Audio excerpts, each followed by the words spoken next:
RFM. li gën a fës ci yéenekaay yi moom lañ leen di dégtal. Mouhamed l'Observateur lu mu fësal ci xëtam bu njëkk. Liban fa la xëy dem moom l'Observateur di ñu wax doomi Sénégal yi yafa te nekk ci jeex la ndax guerre ba ñuy dund. nee na am na fa benn doomu Sénégal bu jigéen boo xamante ne ji kon ñoom doon liggéeyandool ñoo ko bandone ci digg bombardement yi mu nekk ci jeexle. junniy doomi Sénégal yu manqué ñaar fukk di 900 yoo xamante ne ji kon pare nañu ngir inscrit ngir ñu dellu si leen ci réew mi reportage bi l'Observateur def ca Liban njabootuk Sénégal ga fay dund mi ngi ci yéenekaay bi. Moustapha Guirassy ministre éducation nationale arrêté ministériel bi ko Ousmane Sonko santoon jëm ci conforme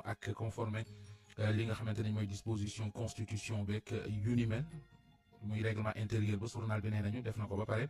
tey jii ci la ñu ko war a notifier inspection académie moom Guirassy ministre éducation nationale mi ngi leeral it ne du lu ñu def ngir di ci wiise église bi wala ñii di école coranique yi.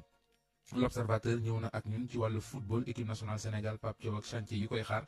ginnaaw bi ñu fi jëlee Aliou Cissé dénk ndigum ko équipe nationale bi lii mooy L'Observateur xëy Sud Quotidien xëy ak ñun ci xëtamu njëkk ci école bi war a ubbi tey jii muy année scolaire 2024 2025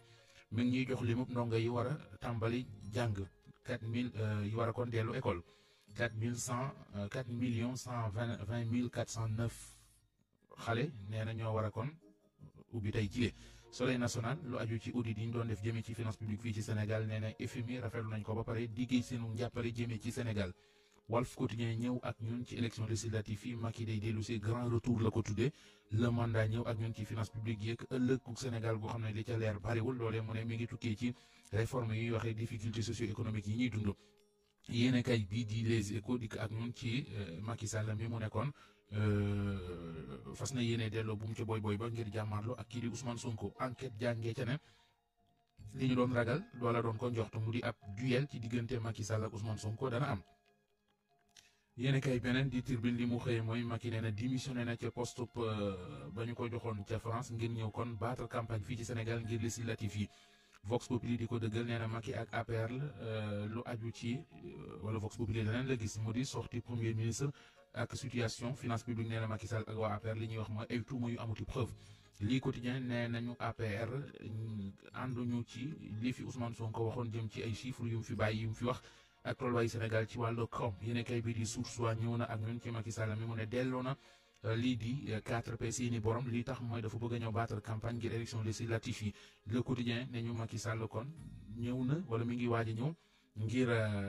législative yi ba tax yéenekaay bi jàpp ne daal naruta yomb ci ñi fare ci pouvoir bi. beneen bi yéenekaay di Rewmi Quotidien xëy ak ñun ci moom Macky Sall mi démissionné ci 4P ba noppi fas yéene jàkkaarloog Amadou Ba ak Ousmane Sonko bés bi le jour xëy ñu xamal ne Macky Sall kon fas na yéene wagaat loxoy mbubam soobu ci géew bi. moom yéenekaay bi dikk na ak ñu nit ci waxtaan wu seq na ko ak Yacine Fall mooy jëwriñ gi ñu dénk affaires étrangères ci réewum Sénégal yéenekaay bii di Le Public li mu xëyee mooy lu aju ci remerciement FMI ARP moom tuddee ko allégeance après remaniement à quel projet se vouer loolu yéenekaay bi xëy bind ARP Public moo ko bind ñu jeexale ak wàllu tàggat yaram kii di Sadio Mané ca